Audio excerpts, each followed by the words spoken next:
Oh no, that is what they all say when they see me pouring some more. Oh, then gets empty again. Better fill it up before I go. Cause I'm loving it, feeling it, touch me and being it. See what I see in it, I'm typical. Messing around with it, mix it up, go with it, flow with it, let it all go. Oh Lord, think you know what I'm like, but you don't fall, you lose control. Bittersweet melody when I dance on your fly. Cause I know what you don't, it is me you adore. How does it feel to breathe when you're dead? They never seen you out of your bed. Cut to the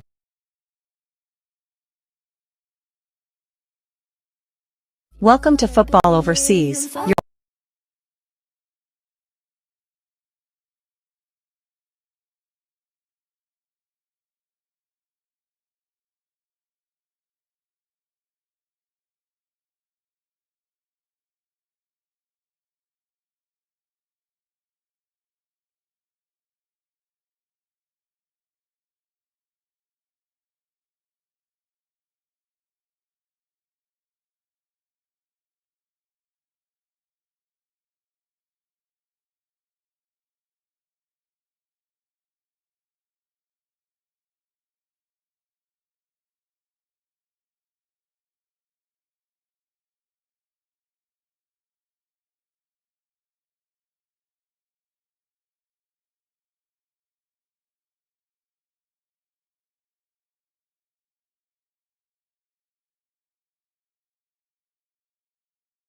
Your ultimate destination for thrilling sports content.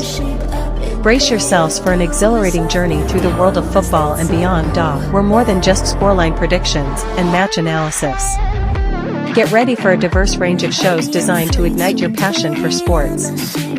Step into the action with our lineup of shows: Champions Crystal Ball for all UEFA tournaments, Premier League Game Month Show, La Liga Game Month Show, Libertadores Vision for Copa America and Copa Libertadores, Goal Plus Africa covering AFCON and African football, Harambee Stars Unleashed predicting Kenyan national football team matches, Eurovision for European tournaments, and the Football Debate Show, your go-to for the hottest debates. And that's not all. Dive into the excitement of NHL, NBA, NFL, T20 cricket, rugby sevens, and much more.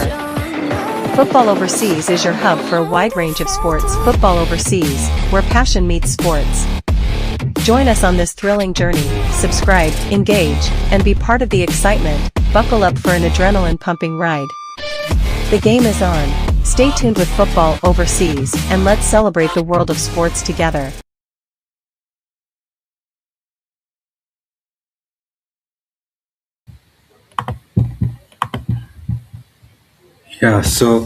Hey guys, welcome to another stream on the Football Overseas channel. Make sure you subscribe to the channel, make sure you like the stream, make sure you comment down your thoughts on this while we'll be talking about Oliver Glasner to Man United. Obviously, last weekend, Man United was knocked out of the FA Cup, and our season for 2025-2026 season is basically over, with the knockout being the confirmation of what has been a very, very tough season. It has been an underperforming season. It has been a joke of a club season. It has been a scumbag season. And it has been a season where yes, we have seen improvement on the league positions, but we haven't seen improvement on the cup positions. And obviously, we have confirmed Michael Carrick as caretaker manager. I wasn't going to do a stream about that because I don't care about temporary caretaker managers roles. I care about permanent, who's going to be the next manager, and that's what I'm going to do. That's what the series I'm going to do.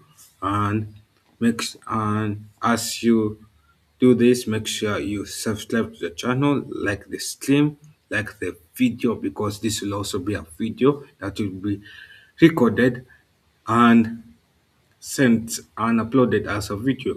So if you're watching this as a video, make sure you like the video. Make sure you comment down your predictions, your thoughts on this potential appointment, and make sure you comment whether you are Glasner in or Glasner out, because this is a mixed bag. Let's be honest. United is not the same United we used to watch. The United is not the same United we used to grow up watching, and it's not the same ownership. We have a worse ownership, more worse than Glazers, and until we get rid of Glazers and INEOS, we'll never move as a football club. We'll never be consistently successful. We'll never back our manager until they choose come back out of the club. The 80-year-old man and the family. Yeah, so until that, I don't even think this is even relevant, but why not? So let's look at Ruben Amorim's record. Ruben Amorim was born in Portugal.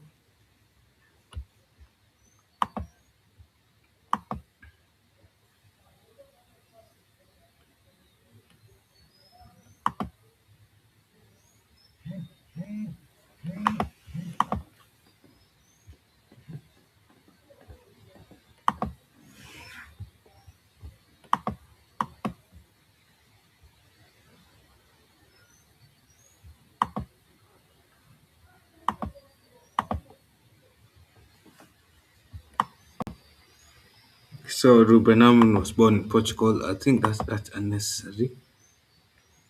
You already know that. Trophies at Man United, in Amorim has not won any trophies.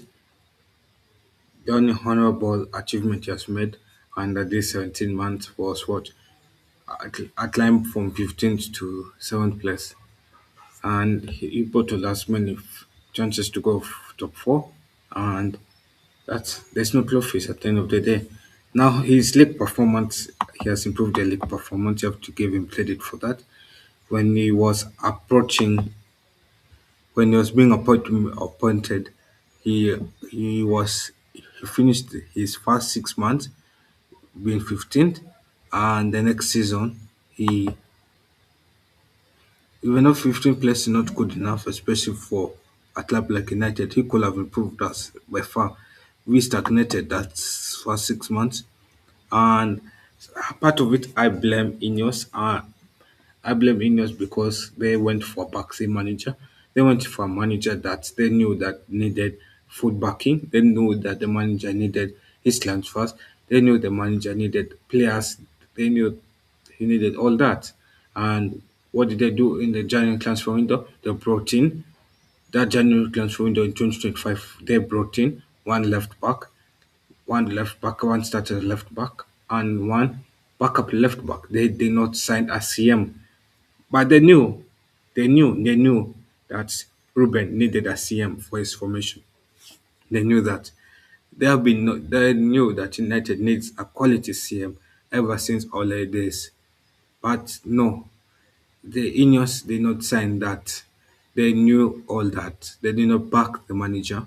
And he finished 15th place. We went to the final. We bottled the final. And the only thing I blame Ruben was his bad in-game management skills were so horrible. And yeah, for and also his player selections, he played the wrong players in the wrong positions. And yeah, solid positions he has improved. FA Carabao Cup performances have been poor. And end of 24-25, we went to the quarterfinals. I don't think he was even appointed for that. But we were knocked out of the quarterfinals. FA Cup, he didn't even get a chance to go for the FA Cup. Maybe we could have beaten Brighton again, you never know. But FA Cup performance, I thought he performed poorly the last FA Cup run. And his most embarrassing losses are this ones: 1-1 draw against small teams. Big wins was what? Smashing Everton 4-0, beating Man City, Liverpool, Arsenal, Southampton, Sociedad, Leicester City, Lyon, and Aston Villa, and Brighton, and Palace and Wolves. So basically, beating teams where he should have beaten teams where he's underdogs, and at the end of the day, he was sacked. So United needs a new manager to take over the club, and who might that be? That's a real question.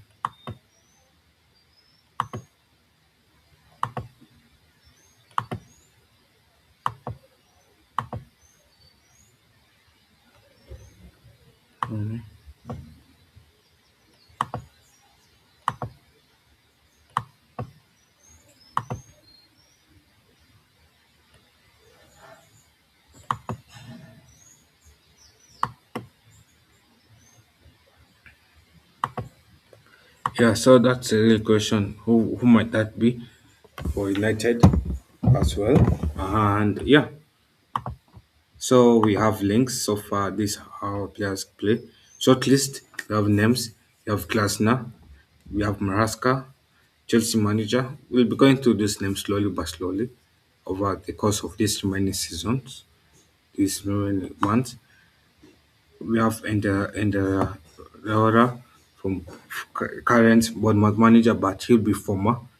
If he doesn't renew his contract, he'll be former Bournemouth manager. And then we have a former Al Ittihad manager. We have a former Barcelona manager. We have the interim manager, former Man United interim manager, Fletcher. Then we have Rude, former Leicester City manager, and currently former Man United caretaker manager. Then we have our former Man United caretaker manager, that is Carrick. Carrick is our current caretaker manager, but by June, he'll be the former caretaker manager. In Emery will be his Aston Villa manager, and his speech manager, Karim McKenna, Pochettino, Frank Fabregas is common manager, Tuchel, English national team manager. Tuchel has always been linked with United.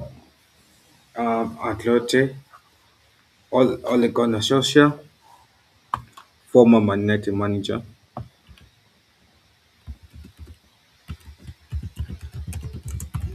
So he has been rejected for the caretaker role. And then you have Luis Enrique, that is former PSG manager. And now the current one is Xabi Alonso, former Real Madrid manager. So another question we're asking ourselves is, what is INEOS vision of Man United playing style? INEOS vision of Man United playing style is high intensity pressing, aggressive style, scoring many goals, and youth development. Now, for United, under Ruben Amorim, our youth development was poor. Scoring many goals, we improved in terms of scoring many goals. Aggressive style, we were getting there. High intensity pressing, we were getting there. So it wasn't that convincing yet, and it makes sense why he was sacked on that sense. Now, who's involved in the process of hiring them? The next manager, obviously, we have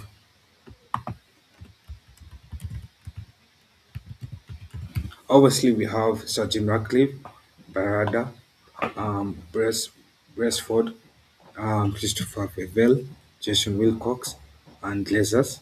Glazers is mostly external factor, external stakeholder, but mostly the internal stakeholders are those five. Sir Jim Ratcliffe is just there to put a stamp on the internal stakeholder, but is not truly deeply involved. Now, the ones that the candidates need to impress are the T, Barada, Vivel, and Wilcox. Those are internal stakeholders.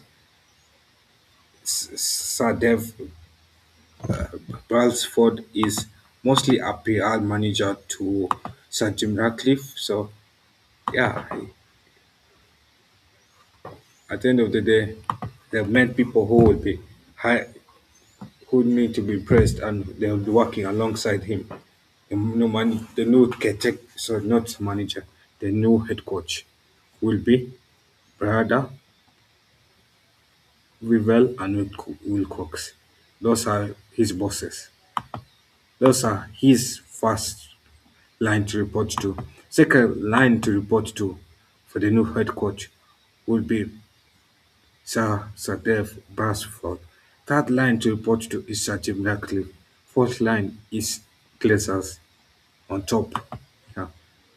So we go to, so this is who I want. So the question is what do I want from the next Man United manager? This is my blueprint. Obviously, I have a mind. First point is mindset and philosophy. I'm looking for a man. I myself, I'm looking for a manager who is a 3 point fast mentality. I want my manager to treat every game as a must win. Draws are not acceptable, and if a win is possible, and a win is all possible, and they should never settle for less than a win. They should always adjust tactics or substitutions to turn close or losses into wins. Ruthless competitiveness, they should recover from poor results without losing authority. Legacy respect to without constant. They should understand the club history but also prioritize history results over nostalgia. Yeah. And then underdog and performance, favorite performance issue. They should secure points regardless of expectations, whether the underdogs or favorites. Now, another thing I want a manager who is a good tactical manager, a proactive game management skills. He is able to read the game, adjust intensely, and there's no reactive coaching. I need a manager that can break low blocks. United has traditionally struggled to break low blocks, especially against teams that pack the bus. We have struggled to break those low blocks. And I want my midfield to contribute both offensively and defensively. The central spine should be dynamic as well. Pressing and defense solidarity. There should be an organized pressing, prevent soft goals and no lapses. Attack and service to the strikers. The team should be able to create quality chances. Fullbacks and wingers must deliver effective balls. Effective, keyword, effective balls into the center of the box for the striker to score. Centerpiece mastery. United must be able to attack and defend dead ball situations efficiently. Yeah, that will mean corner kicks, free kicks, penalties. That's what I want my new head coach to be. And also something else is adaptability to seamlessly switch formations and systems to exploit opposition. In-game risk management calculation. They should know when to push for a win without destabilizing the team. Zero tolerance for performance. Any performance is unacceptable, and players must earn their place every week. I want a manager that can create competition, or they will risk being dropped or replaced permanently, immediately. Another thing is the leadership and dressing room control. I'm looking for a manager over this series whose ruthless selection policy. No players untouchable, form and effort will always dedicate selections. Ego management, control superstars, because let's be honest, United is a team that has a lot of ego management skills, and can be able to maintain team cohesion. Training intensity, high performance demands daily urgency ingrained in culture and management class, and there should not be any favoritism to former players of his own. Yeah. Another thing is media handling. Also, yeah, so communication skills. Let's keep media handling that not a must. Communication skills is never afraid to tell a player off, especially when they're doing something wrong, no matter the consequences. Yeah. So the another thing is bench and substitution mastery. Pre-planned bench strategy should be substitution should be prepped for every possible potential keyword potential possible game scenarios. That means don't prepare for the game that you want, prepare for the game you could get. That was my issue with Ruben. He was preparing for the game he wants, not for the kind of games he could get. Yes. And game changing sub decision, bring up players that can pull purely to shift the match in the desired direction. Lead protection, I want substitutions that are able to I want substitutions. I want the manager to be able to maintain to, to maintain composure and close out games smartly and never bottle a lead. This is what pissed me off against Ruben. We were leading against Tottenham 1-0. We were leading. Then what happened? We bottled. We bottled the chance against Tottenham. We bottled our lead. And too many times United leads, we bottled the lead. We have seen that against Nottingham. We saw that against many times against Wolves. We saw that a lot of times. And we cannot keep doing the same thing. Another thing is balance of defense, midfield, and offensive players on the bench. We saw it for Ruben. Ruben had a lot of defensive players and little offensive players on the bench. So there's not that kind of balance, which means that he wasn't prepared for the game he could get. It was poor game bench management skills.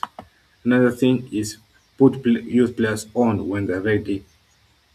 That is perfect youth development. And another thing is results and consistency.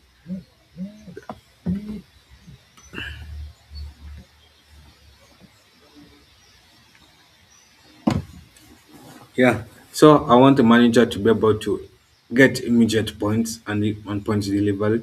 They must be able to stabilize results in the first 10 to 12 official games of United. They must have consistency at close competitions and know next season we could be in European competition as Conference League. Even if you're not, this doesn't matter. But I want consistency at close competition. Premier League, Cups, and European competitions. There's no selective focus. There's pressure performance. He can deliver in big matches when you're underdogs and tough games, and deliver in games where we're favorites too. Injury and rotation management. Keep results high despite key absences, and smart rotation without losing momentum. Like for example, United knew that this season we lose Abomo, Ahmad, Maswari, two of content 25. What did Ruben plan for it? He didn't plan. He didn't start planning 3 games ahead. That let me put your players on. Let me start preparing the team for that potential departure of 3 key players. That's what I mean.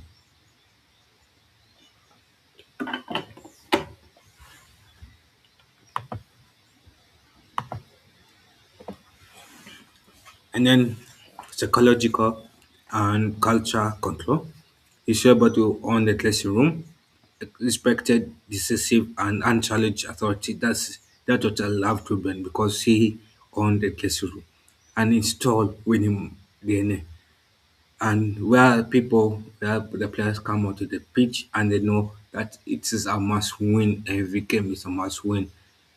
You cannot slack off, you cannot clock points, you cannot lose concentration. And then he handles pressure like a steel. He thrives in hostile environment and no loss of composure under scrutiny. Another thing I'm looking for is what is club specific deal breakers. I don't want a project manager who prioritizes the development of our results. If he's like that, I'm get take him out. There's no a manager who has favoritism for former clubs or players. I don't want that. I don't want a manager who's unwilling to make tactical or selection decisions independently without influence from on top. I don't want another yes man manager. I don't want a manager who can't handle media or superstar pressure and inability to adapt to the top six Premier League intensity, tempo, and physicality. Another thing is important. This is something important. European competition experience. I want a manager who's comfortable in knockout cup tournament and high pressure scenarios. Transfer awareness. We know that Ineos wants a head coach, so this is kind of similar to a head coach kind of thing. I want a manager who can signal coordinates clearly and doesn't need to be the primary recruiter. Keyword primary recruiter. I'll explain this. What I mean by this. Primary recruiter is somebody who comes to the board and tells the board, I need their their John, I need this player, I need that player. But I want somebody who can come to the board and tell him, we know the board, United will never send those top players. So I need somebody who can come to the board and tell the board, I want a CM who can do this, and this. Don't just give names out there because we know the board won't sign them at the end of the day. And then resilience coaching. He can build mental strength in players to bounce back from setbacks. And then global brand management handles worldwide attention without distractions, youth promotion and academy integration. This is what United is built on. I want a manager who can promote academy stars on merit only. They are promoted if they can meet the strict standards. There's no hype, no favoritism, no exceptions. Promotion is earned, not given. The players that are promoted must be physical enough, they must be strong, they must be durable, they must be fast, they must be agile, and they must be able to compete physically and tactically and technically at first team level. If they cannot sell them, technical and tactical ability must have high football IQ, skill, adaptability to first team tactics and tactical awareness. Like example, this is a promotion that amaze me. People like Hayden Heaven, people like Chido Obi Martin, people like Shelesi. Those are good players. Mentality and work ethic. I want a youth player that is relentlessly in training and matches, disciplined on and off the pitch. I added this part on and off the pitch because of clean situation. Must be disciplined on and off the pitch. Hungry to win at all costs and shows leadership potential and mental resilience. Another thing is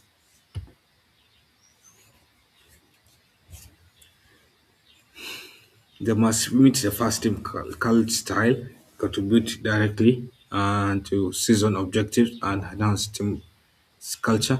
I don't want team youth promotion for the sake of numbers. Only players ready in all aspects, technically, tactically, physical, mental, and psychologically, are promoted.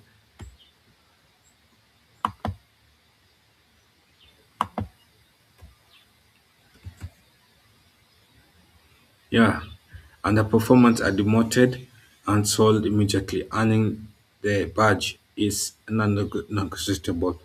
Now, the next manager, after yapping for 28 minutes, let's go to analyzing the first manager on the shortlist, Oliver Glasner.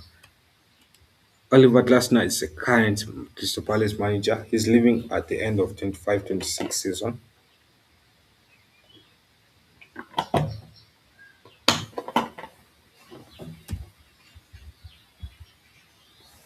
He's from Austria, so he knows how to play German football very well.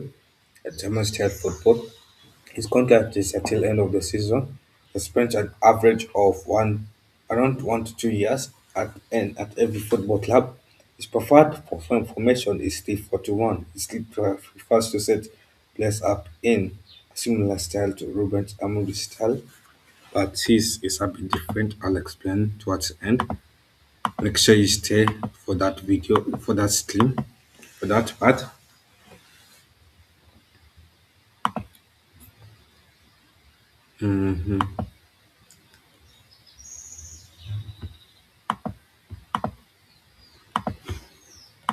his CV.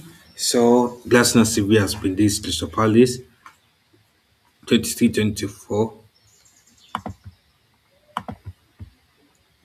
Yeah, he has been at Crystal Palace. He's gone to Frankfurt.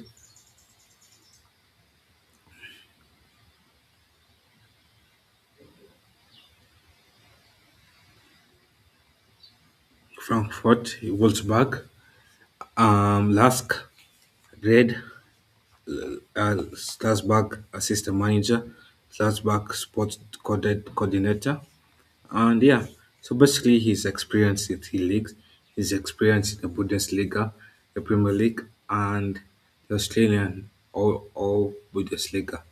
So those are three leagues. Two leagues he has grown into. He has very much grown into that. And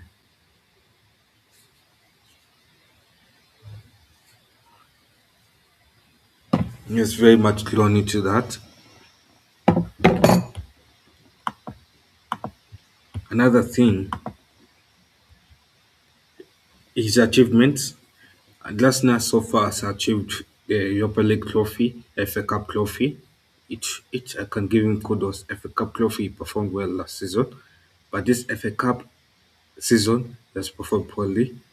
And then Australian second league and English Super Cup. So basically, he has not had too many trophies. I think it was only the Premier League where he has started to win some trophies. FA Cup is only proper trophy. Europa League as well is his only proper trophy. So those are two trophies. The rest are plates. Yeah. His Premier League performances, he hasn't been performing so well in the Premier League. His numbers has been going down, down, down, down. Yeah. 2023, 2024, when he came to the club, he finished 10th position. And Crystal Palace is basically a selling club. And for a manager like this, it shows it is a worry. Crystal Palace is what United is currently and now. And yeah, 12th place is what he finished last season. 14th place is what he is right now. And it's a worry. This is one of the red flags because United is currently a selling club, and if his league positions keep on dropping while Crystal Palace is a selling club, what will he do at United?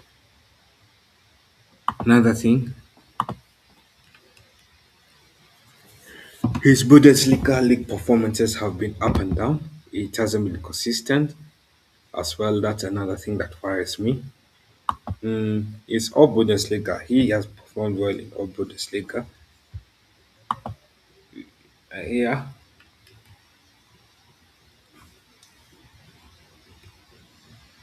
Carabao Cup performances, he has been consistent. At least something is consistent, and is Carabao Cup. Quarterfinals consistent. FA Cup he won, and 2024-25 and 25-26 was knocked out in round 3 to Mark Field. Domestic Cup performance in Germany has been up and down. FA Cup performance has been up and then a bit down. Carabao Cup has been consistent.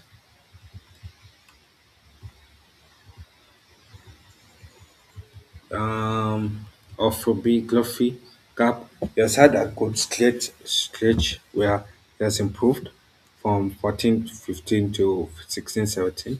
And then from there, it has been up and down.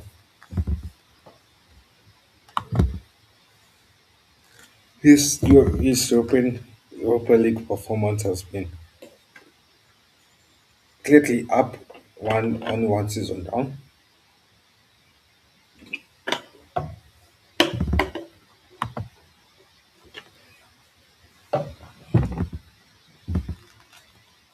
Out of 16, he has only been in the Champions League once. Conference League, he's currently 10th. For a manager who Crystal Palace is expected to finish top 8, that's underperformance. UEFA Super Cup, yes, he has had experience managing UEFA Super Cup as Frankfurt manager. He finished runners up, gave a competitive performance to Real Madrid. Now, now the key question is who knocked him out. He was knocked out. He has been knocked out consistently to big teams. 2-0 to Real Madrid, 5-0 to Napoli, 2-0 home, 2-0 away. Yeah. So that's what has been happening. And Shakata as well. And Athens. So what does Glasner's European termination tell us? It tells us one of the following things. Number one, he gets knocked out by teams that are tactically drilled. Number two, they press in waves, not consistent chaos. And number three, those that attack wide centre backs and inter and interior midfielders. And another thing, those who are patient, those teams that are patient without the ball, they're not in a hurry to get the ball back. And those teams who don't chase position. Yeah. Another thing, he struggles when the team scores fast, and he also struggles away from home. And then he struggles when the team's game becomes emotional or transitional, and then he needs struggles when he needs consistent instant playoffs.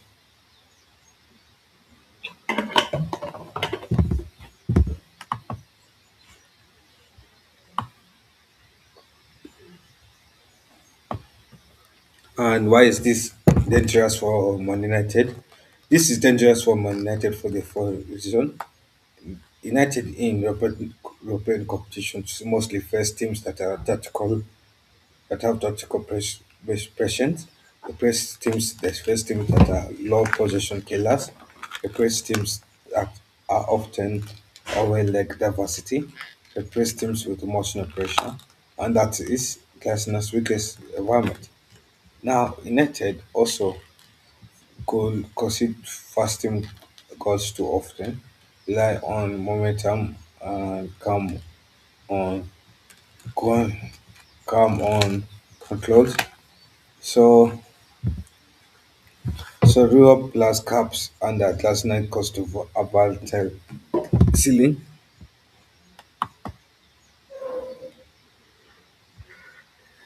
Yeah. So these are the teams that knocked him out in the domestic cups. I'll let you guys have a read on that.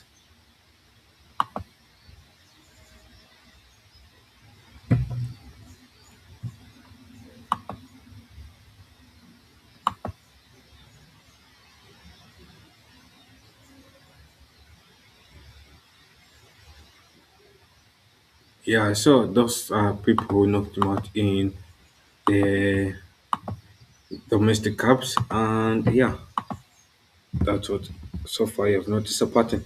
So what does Glasner's domestic cups nomination tell us? Glasner's reportedly gets knocked out by early round exits.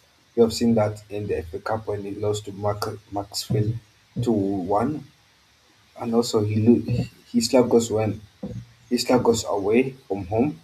Away games are a major weakness for him. He loses a ball when teams decide when he decides on building superiority, and teams often say fine, I'll wait. And then they press the second phase and attacking wide centre backs had forgotten half spaces.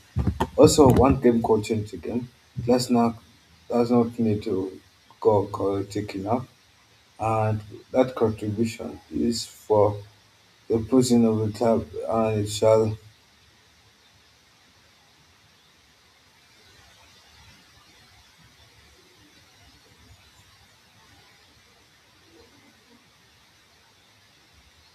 yeah. So, and also he doesn't go chaotic enough fast enough, and cup football rewards chaos, and he lacks. That's also that United combination is a person for someone that treats domestic caps as a as a lifeline. It is a sad thing that United has come to this point where we treat Carabao Cup, FA Cup as a first, as a lifeline.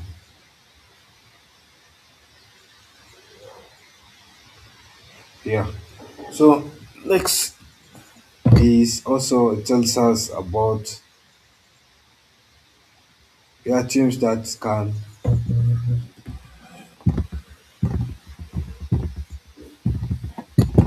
So it also tells us that he gets knocked out by the same elite opponents early rounds, away games, teams that press and run vertically, teams that are understood by vertical violence, and also teams that are that once a team understands Glasner, they keep beating him, e.g. Arsenal, Leipzig, Rep, Vienna, and yeah. So next is he also gets knocked out when his cup wins comes when his team is either underdog or freshly unsolved. What does this mean for United Cup lifeline strategy? There's a high floor, but there's low ceiling in domestic cups. There will be a lot of quarterfinals and semifinals.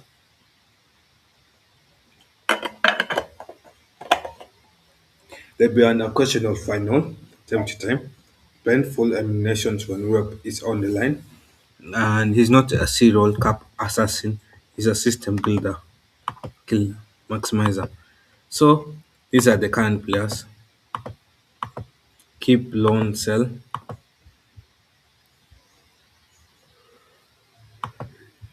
Yeah. So these are the current players currently now.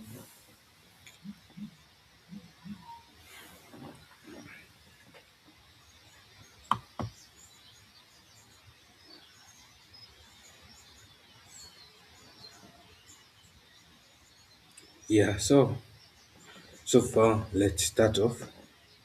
Keeping so we have United currently has five goalkeepers, and I know you're wondering why is Tom Hinton not here. So Tom Hinton is meant to retire end of the season of 25-26. Yeah, that way. So I thought Bendia is already out being sold. Yeah. So we have Lemons, Vitek, and Harrison. So those are three goalkeepers, and I'm happy for this. And I think he'll keep those goalkeepers. Now left back, left AM. This is something funny. We need a left AM. We have Dogo, Joe, Dalot, Leon, Amas, Ison, Ashford, Sancho, and Williams. Now this is a thing. Sancho, Rashford are being sold. Dalot needs to be sold. Shaw needs to be sold. So I think we'll be left with Dogo, Hamas, Says. Says is a right back, centre back, and right back as well. He's from the Bundesliga. He's from the Belgium side. What is it? What are the name? Club Brugge. Yeah, Club Brugge.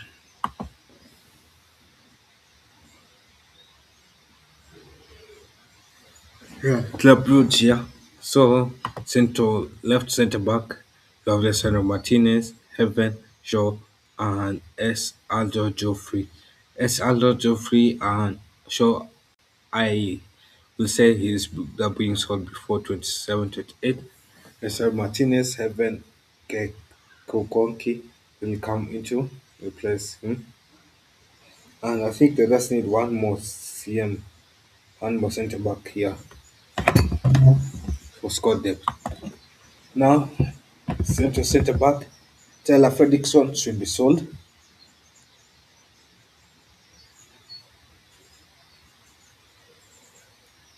And currently, the Man United doesn't have any senior centre backs. Yes. Yeah, so that's it. And I think United will sign Jack Watt. Not Jack Watt, we have competition from Chelsea. And yeah, and Inicio, we need to go sign Inicio. He's an amazing centre back. Yeah.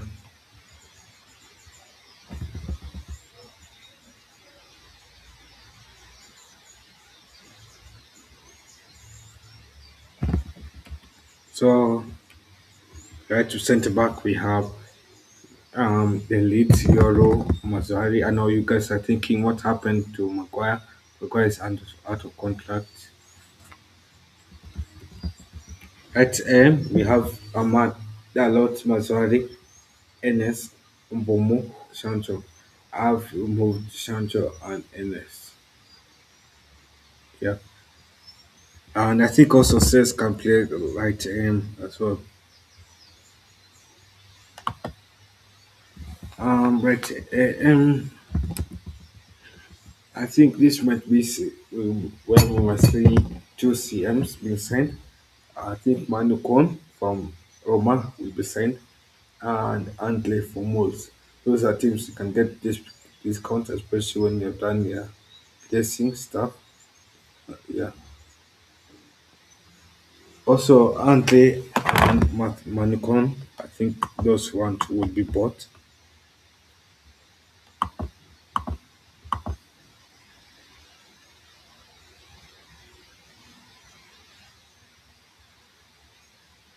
Yeah, so that's it.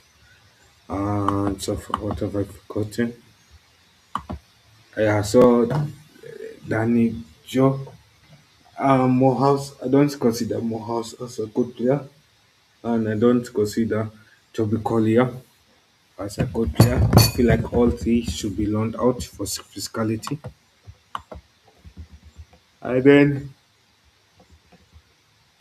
another CM they could sign is Mamoudou Sangri.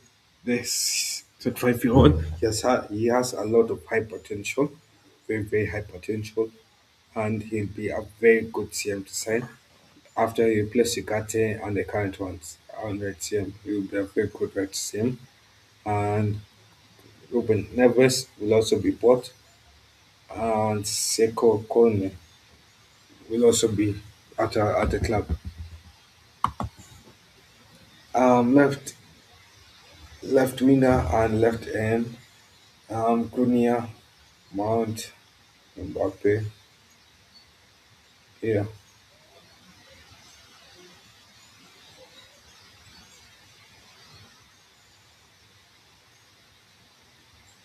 yeah. So I think the only one being left off from this left spot is Inas, Rashford, Sancho. Yeah, right. Abomo, Ahmad, Inas, Jete Sancho. Jene Sancho is being loaned out. I feel like Matato could come in. Yeah, and Ahmad could play well. Yeah. Striker position. I think United has a very good striker force. We have Sesko, Zaxi, Trinia, Chido Obi Martin, Chido Obi Martin, Bumo, and Holland, Ahmad, Palace, Murray Hill, and yeah. And what INEOS could keep at the end of 27-28 will be will be Sesko and Bumo.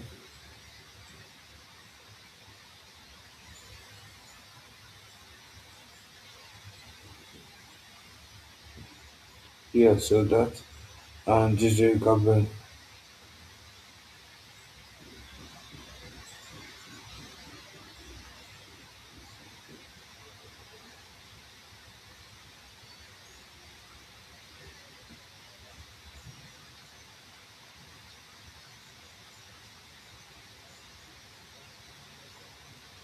Yeah, so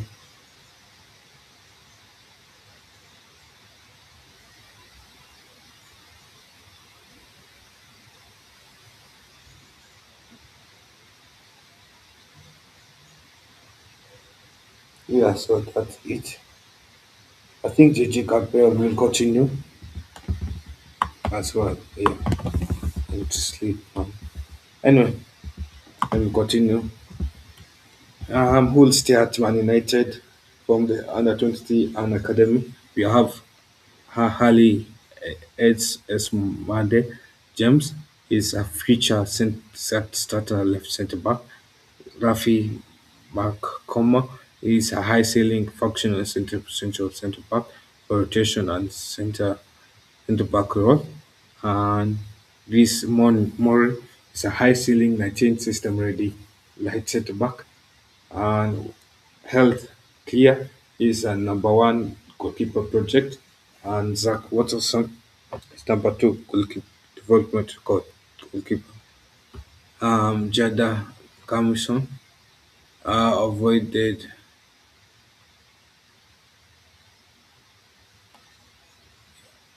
Yeah, so top right backs in academic survivor and J Mark Every and yeah, where defensive intelligence fits Ahmad plan.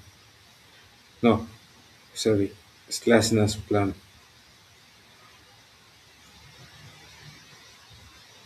Yeah. So next one is who'll be the future captain under Glasner. I feel like Ruben will lose his spot to go to Martinez. Yeah. Future vice captain currently and now is Marcelo Martinez. I feel like future vice captain could be a lot.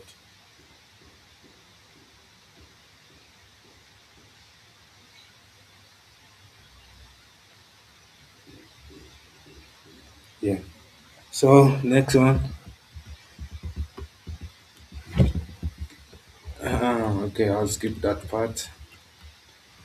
So current players who could struggle under Glasner. We have seen this a lot. If Zaxi is used as a striker, he needs more dynamism and upfront and improve as a finishing. Yeah, Ugarte also super very well.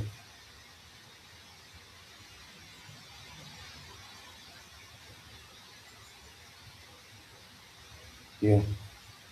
So another one is who could become a beast under Glasner. I feel like Alessandro Martinez could. His high pressing, ball playing, centre back, his discipline. Glasner will love him. Also, Sesko could become physically strong, aggressive, pressing striker, and that perfect for Glasner.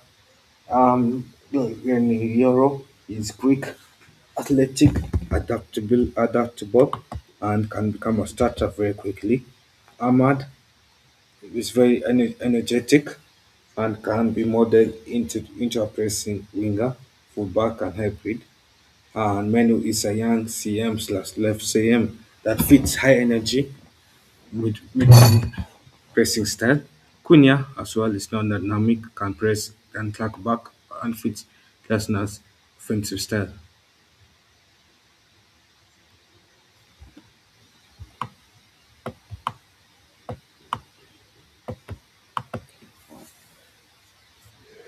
Players who could see Glasner as a career survivor. Kobe Menu has been under not getting too many minutes, so he'll see Glasner as a better fit. Mm, Zaxi will see the improvement of that. His career stagnated. Toby Collier could see, yeah, and Maswari could improve as well.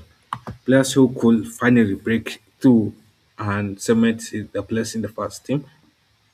He's already good, Patrick Dogo, but Glasner will push him as a starter, left back and left AM.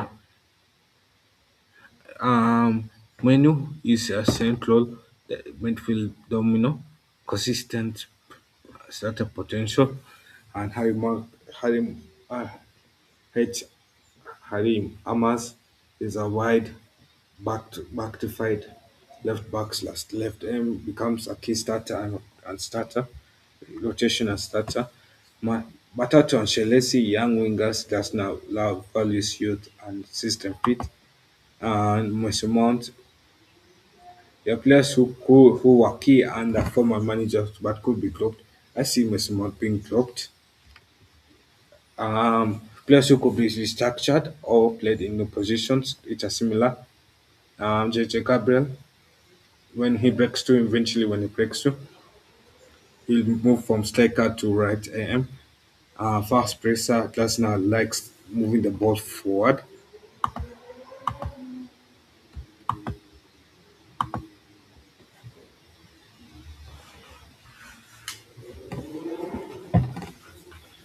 Glasner likes moving the ball forward as well. And Maswari, right back or right centre back, depending on rotation needs. The Diago Leon, I feel like he could be shifted into fullback for high pressing game. I look at Diego Leon and Dogo, and they're similar. Yes. Tactical play. This is a tactical play for Glasner. He sets up his people in a 3-4-2-1. What I learned from Glasner formation is it is one goalkeeper, three centre backs,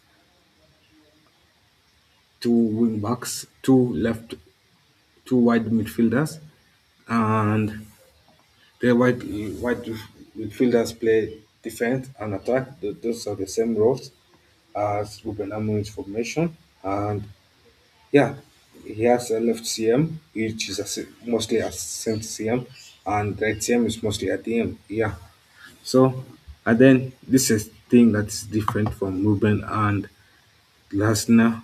From Ruben and Glasner, Ruben uses pure attacking midfielders as AM, and Glasner uses wingers as AMs. And so, yeah, so this is Glasner's build-up formation in lineup at the start of. This is how he'll build up. Glasner builds up in a way that is a 4-1-4-4-3 formation.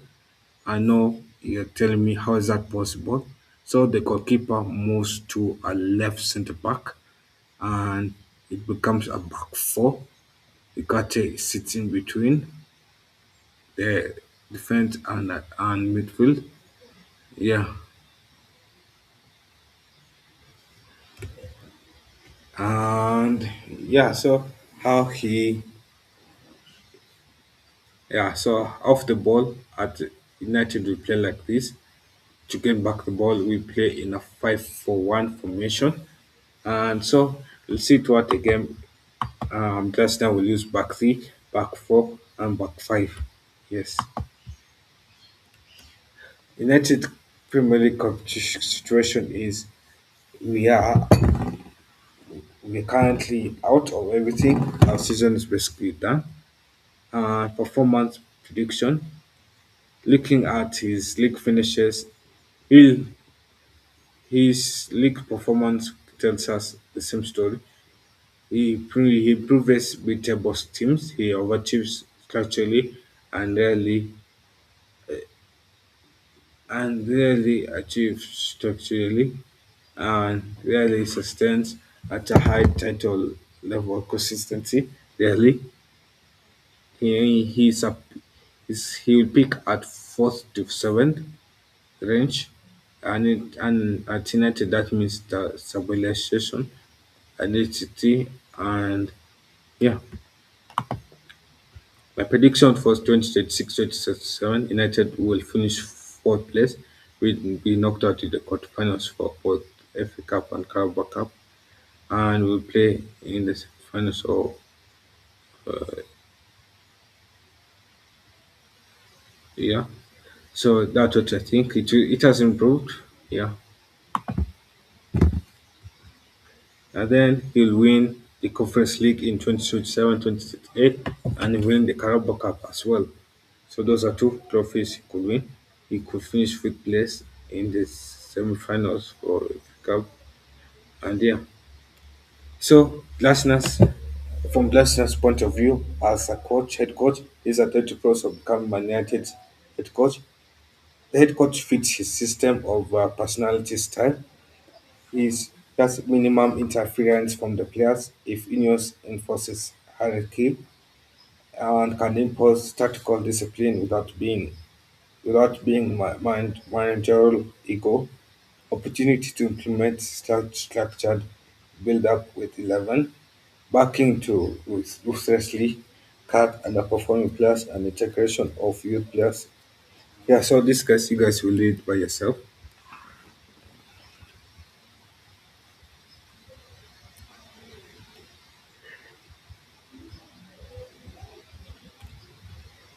So my evaluation of Oliver Glasner is this 7 point. I from my side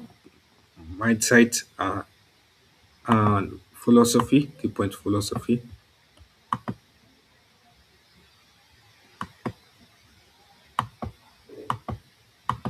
Yeah, so Glasner plays 3 points mindset, and for 3 points he rarely gets. Barely has a mindset where it leads every game as a must win. And yeah, so that one I gave a 68 out of 100. Also never settles. That one I gives he turns substitution due to he turns close and losses into wins. That is a 74. I know somebody who's great at that is Uni Emery. Also looks at competition. He does well there. Does well in legacy. Does well in and underdogs. Not really that well. Yeah. And tactical I gave him a 74.1. Pro- Tactical is not really his stronghold. Only weakness he has is breaking low blocks. That's the only weakness he has. And providing attack and service to strikers. That's the only weakness he has. Now, leadership and dressing room control. That's his stronghold, a very good stronghold. And his lowest rating was a 72. That was ego management. Yeah, but he is very good at controlling the dressing room. And bench and substitution mastery. He doesn't bring on players poorly to shoot much in desired direction. But apart from that, it has been a good bench and substitution mastery. So, ruthlessness and consistency. This is where he's poor at getting results and consistency. That's where he's mostly poor at it. And as well, yeah. So, psychological and cultural control. He's not that good in installing winning DNA as well, but the rest is okay. Um, he's also very good at these club specific deal breakers. Important, he's very good at that, but he has lack of good experience in handling wide attention without distraction. That's due to his limited CV. And youth integration, he's very good at youth integration. Yeah. So Glasner's INEOS internal thought. INEOS vision is like this: high intensity pressing 84 and aggressive style 78, scoring many goals 72, youth development spot on 93. Yeah, so those. So Sir Jim Ratcliffe, this is what he viewed in positive eyes. Discipline and structure. That's now imposes strict orthodoxy, and there's no player who is a touchable which aligns with obsession with martial ball performance. Also, he only promotes proven ready talent, and each avoids wasted investment. And Ratcliffe will love this cost control and results. Glasner will stabilize results without needing extravagant, you not need a lot of expensive signings. It is good return on investment. So many, so in Sir Jim Ratcliffe eyes, these are mostly money saving. Tactical clarity, there's a clear plan in build up, defense, and it reduces unpredictable losses. Resilient under pressure, can handle hostile environment appeal and intensity. It protects the Ineos brand. So basically, like a yes man. Cons in Sir Jim Ratcliffe eyes, he may see Glasner as not aggressive enough in marketing and entertainment terms. Like this, he might score fewer goals for fewer headlines. Star power management risk, he could clash with high profile players who are not aligned. It might force expensive sales and touchdown cap weaknesses. Sergeant Ratcliffe will be worried about domestic and European knockouts history, and it shows that he can stumble under pressure and less silverware than the board might demand. Fans expectation risk. Fans are expecting instant domination and may be frustrated, and this could pressure the board because fans will protest and Sergeant Ratcliffe will not want this. Structured tactical style might not translate into global short time, which is appeal for Ineos branding ambitions. In the bottom line, in Sir Jim Ratcliffe, he'll see Glasner as a self-efficient and disciplined coach.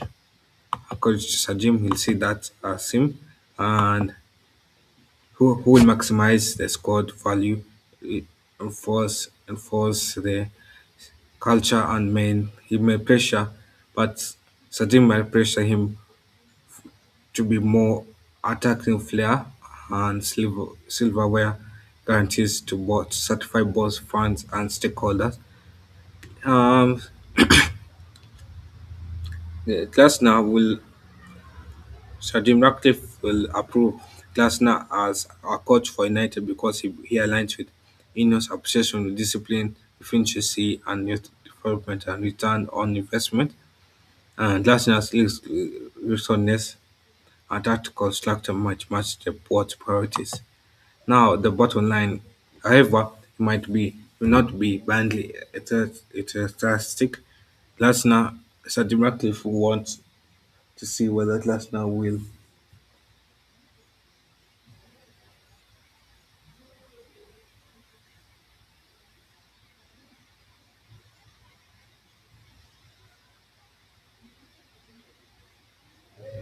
Yeah,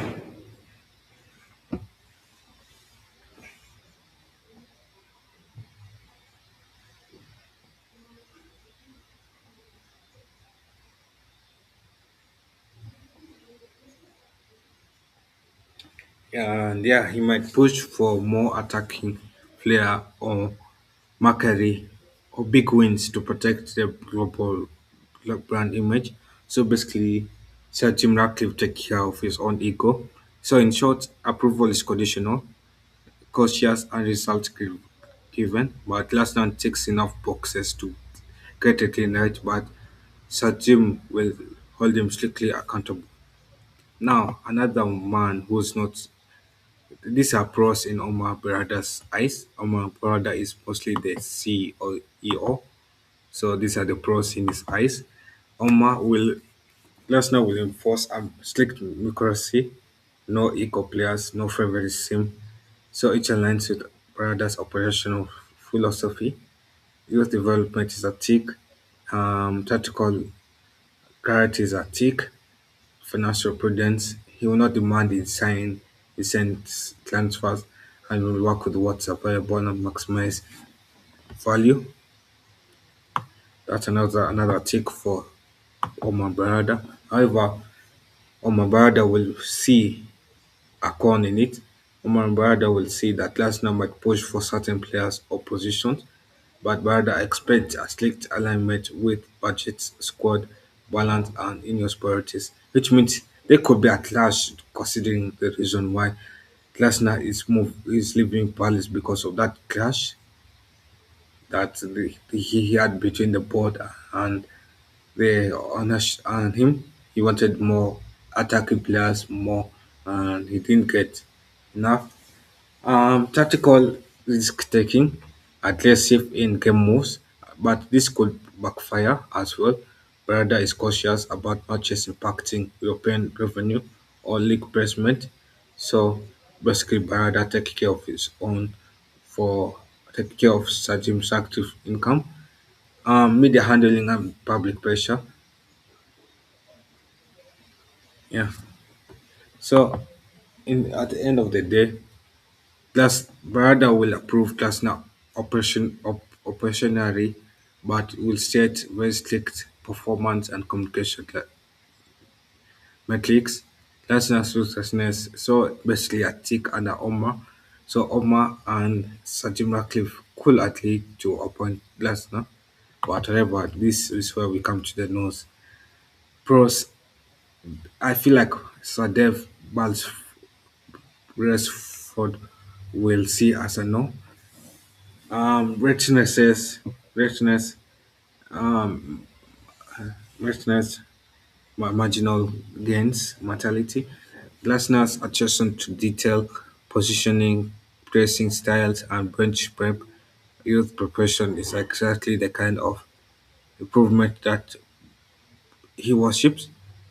Ruthless data, only high performing players get minutes, and the performance are immediately corrected or dropped.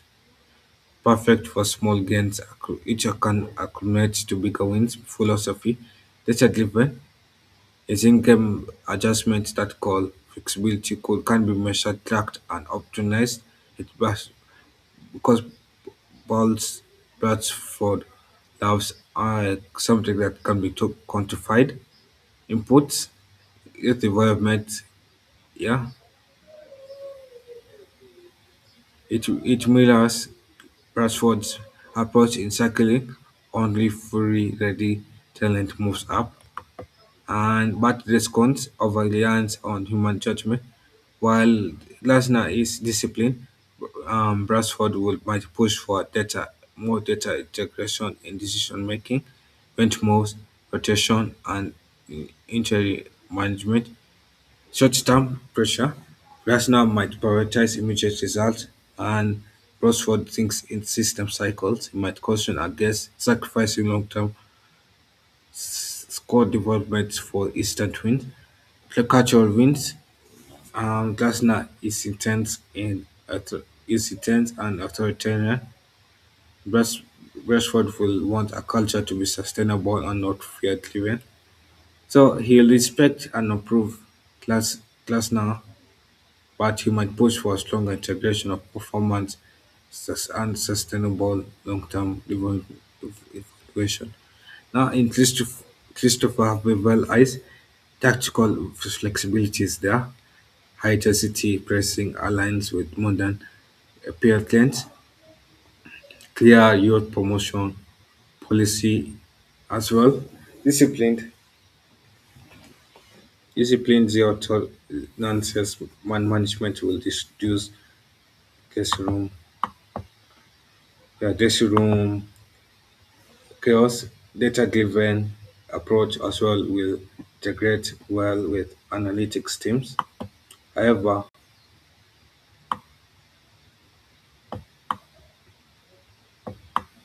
yeah, so basically we're coming to the end. Yeah, so basically there'll be cons as well. Vivel will see Gla- Glasner could there could be a potential friction with the board over transfers. The match might clash with the INEOS hierarchy. Carpentry might show vulnerability against stronger knockout opposition. Risk of annihilating. So Vivel could be more on the player side, may be seen as too rigid in style by some executives. Youth integration is high risk. Small risk can, small mistakes could affect the first team,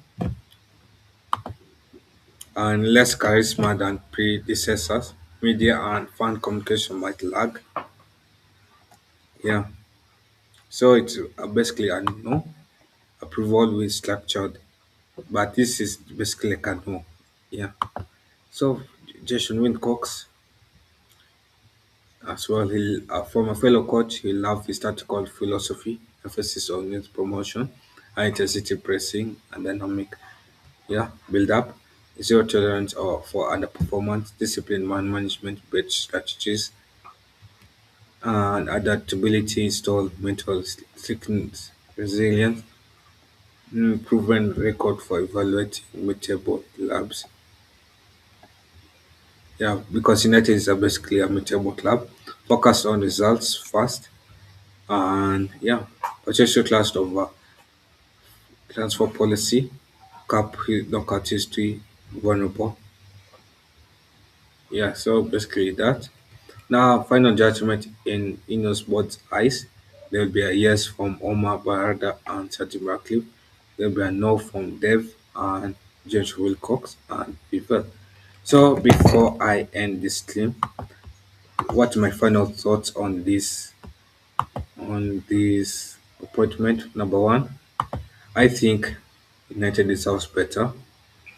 Watching the way how Glasner performs, we deserve better.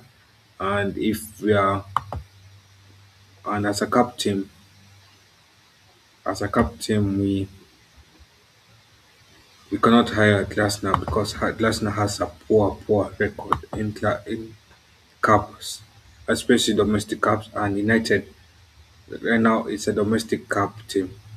We are a team that relies on domestic cups to win domestic cups to go to European competition. So I don't think we can hire him based on that. And I think there are better options like out there. Yeah, so make sure you guys subscribe to the channel. Make sure you guys like this stream, like the video, and comment down your thoughts in the prediction. In the comment down your thoughts whether you're Glasner in or Glasner out. Yeah,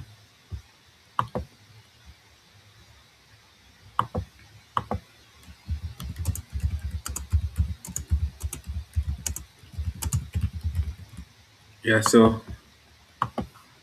are you in or out for Glasner? And that's what I want to see. And I think I'm out for this.